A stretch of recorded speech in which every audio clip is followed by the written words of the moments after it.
Mengejutkan, ini strategi perlawanan Jenderal Gatot, AHY, buruh, mahasiswa, hingga didukung Sultan Jogja. Pengesahan Omnibus Law RUU Cipta Kerja merupakan puncak pengkhianatan negara terhadap hak buruh, petani, masyarakat adat, perempuan, dan lingkungan hidup serta generasi mendatang. Gerindra dan PDIP dukung RUU Cipta Kerja. Prabowo yang katanya macan Asia sudah nyaman dan aman di Kemenhan. Sandiaga Uno kayaknya udah jadi relawan menantu presiden.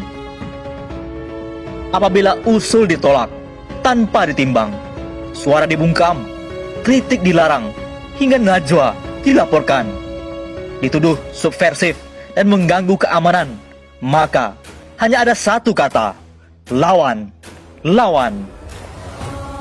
Tidak usah gentar kalau digertak. Memangnya Anda sudah baca? Coba sama-sama dibalik. RUU Cipta Kerja itu hampir 1000 halaman. Apakah anggota dewan, presiden, menteri sudah baca semua sebelum menyetujui jadi undang-undang yang berdampak pada banyak orang? Sekarang bagaimana? Mosi tidak percaya telah kita menangkan di media sosial. Tapi jika hanya mempopulerkan tagar Mosi tidak percaya, itu tidak cukup. Sekarang ini kita harus memikirkan cara melawan dari pinggir, menyusun kekuatan dari pesisir. Jangan hanya di media sosial. Susah. Membangun kekuatan itu butuh kematangan dan pandangan jauh. Ayo bersatu, jangan putus asa. Yakinlah, kita ada jalan, kita bisa menang. Menjadikan setiap kejadian sebagai pembelajaran dan menguatkan mental kita untuk beradu strategi perang. Jika masih berkutat pada tagar, yakinlah, itu tak akan memenangkan apapun. Dan itu sangat mereka sukai. Karena hanya itu yang kita perlihatkan. Masih mau berkutat dengan cara yang lama dan tidak ada efeknya? Ada pilihan lain. Mengapa bukan jalan itu yang kita lakukan? Begini, jegal Undang-Undang Cipta Kerja. Pertama, kita menggunakan civil society, lebih khususnya Koalisi Aksi Menyelamatkan Indonesia, kami. Jenderal Gatot diharapkan untuk mengajukan judicial review undang-undang ini di Mahkamah Konstitusi. Pimpin kami, mahasiswa, dalam perlawanan ini secara sistemik. Buruh, selamat melaksanakan mogok nasional. Perlawanan harus bersinergi, meriahkan Istana Negara hingga pendopo bupati dalam perlawanan mahasiswa, kepung DPR RI hingga DPRD kabupaten atau kota. Kita pernah gagal mendorong Perpu dari presiden karena imbas revisi Undang-Undang KPK. Apa yang terjadi? KPK benar-benar dilemahkan. Perlawanan menjegal Undang-Undang Ciptaker tidak boleh gagal. Masa depan rakyat dan lingkungan terancam. Kita sedang berlari-lari menuju negara gagal. Kita tidak boleh membiarkan republik ini tidak ada lagi. Barangkali momentum ini mahasiswa ditagih janji. Janji sejarah. Hadir di ujung tanduk negeri, terjun menumbangkan tirani, sebagaimana angkatan 1965 dan 1998.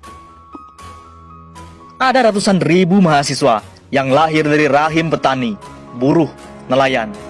Tidak ada jaminan kita masih bisa sekolah, apalagi melanjutkan di jenjang yang lebih tinggi saat Undang-Undang Cipta Kerja mengeluarkan wabahnya. Wabah ini akan lebih berbahaya daripada pandemi COVID-19.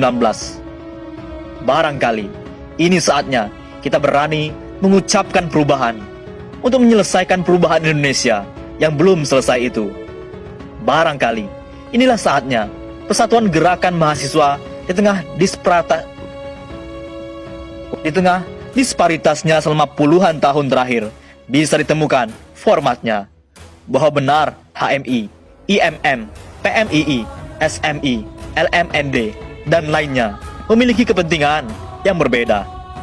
Barangkali bukan kesalahan bahwa Undang-Undang Cipta Kerja ini musuh bersama gerakan mahasiswa yang mengikhlaskan atau memaksakan hadirnya pelangi gerakan mahasiswa untuk menumbangkan otorianisme yang dilembagakan ini. Bila kita semua ikut menyampah kemana batin publik, rakyat, dan republik ini diperjuangkan. Kata orang, kebenaran selalu menang melawan kebatilan. Apakah ini nyata adanya? Kita berhak dan bertanggung jawab secara moral membuktikannya. Itu kesalahan ataukah kebenaran? Tolak dan jegal Undang-Undang Ciptaker. Oleh karena itu, yang menjadi perhatian adalah soal peringatan Kapolri. Buruh menilai polisi jadi alat kekuasaan dan pembela pemodal. Surat telegram rahasia atau TR Kapolri Jenderal Idham Aziz tersebar di lini masa media sosial. Surat telegram rahasia itu berisi instruksi kepada jajaran Kepala Kepolisian Daerah atau Kapolda untuk mengantisipasi unjuk rasa buruh terhadap penolakan pengesahan Omnibus Law Cipta Kerja. Menanggapi hal itu, Sekretaris Jenderal Federasi Serikat Buruh Kerakyatan Serbuk, Hamid Istakori, mengatakan bahwa penerbitan surat telegram itu sangat berlebihan. Kebijakan itu hanya membuat Kapolri seperti alat kekuasaan. Polisi menanggapi secara berlebihan dan telah menjadi alat kekuasaan serta pembela pemodal, kata Hamid melalui pesan singkat kepada suara.com Selasa 6 Oktober 2020. Hamid mengatakan, seharusnya Kapolri Idham Aziz bisa memahami permasalahan yang terjadi. Yang meminta Idham bersikap profesional. Kalau polisi overacting, berpotensi menimbulkan benturan dan menjadi celah terjadinya pelanggaran HAM, tuturnya. Sebelumnya, sebuah telegram rahasia TR Kapolri Jenderal Idham Aziz tersebar di lini masa media sosial. TR tersebut berisi instruksi kepada jajaran Kepala Kepolisian Daerah atau Kapolda untuk mengantisipasi unjuk rasa buruh terhadap penolakan RUU Omnibus Law Cipta Kerja. Sejumlah foto, poin-poin dalam TR Kapolri itu, salah satunya diunggah oleh akun Twitter @aksilangsung sejak diunggah pada Senin 5 Oktober. Menjadi viral. Wih, telegram Kapolri ngeri. Selain melarang unjuk rasa, padahal sudah dijamin oleh konstitusi, juga melakukan counter narasi soal cipta kerja. Bener polisi sekarang, polisi palu gada, bisa jadi tukang pukul plus buzzer. Gini nih, preman diseragamin kayak gini, seperti dikutip hari Senin. Yang menjadi harapan kita adalah untuk bahan melaporkan ke Mahkamah Konstitusi. Materi RUU Ciptaker tidak dibagikan saat paripurna. Apa yang mau disahkan, kata Herman Khairon.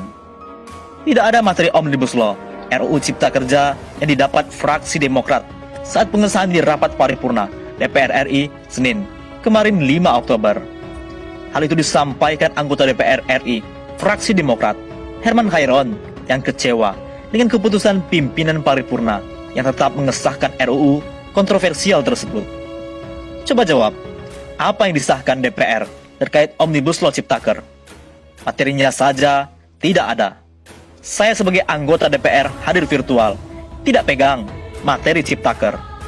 Apa yang mau saya sahkan? Tegas Herman kepada kantor berita politik Ermol, Selasa 6 Oktober. Anehnya, saat dirinya meminta draft RUU tersebut ke bagian staf Badan Legislasi DPR RI, ia mendapatkan jawaban yang mencengangkan. Saya sudah minta ke badan staf. Jawabannya sedang diperbaiki, imbuhnya. Seharusnya, kata dia, materi tersebut dibagikan kepada anggota dewan agar dapat dipelajari sebelum akhirnya diputuskan untuk disahkan parlemen. Semestinya lagi, ada waktu untuk seluruh anggota DPR mempelajari karena keputusan paripurna adalah keputusan seluruh anggota, tandasnya. Nah, rakyat disuruh baca 1000 lembar tersebut. Tetapi, anggota DPR tidak memiliki materi RUU Ciptaker. Bagaimana?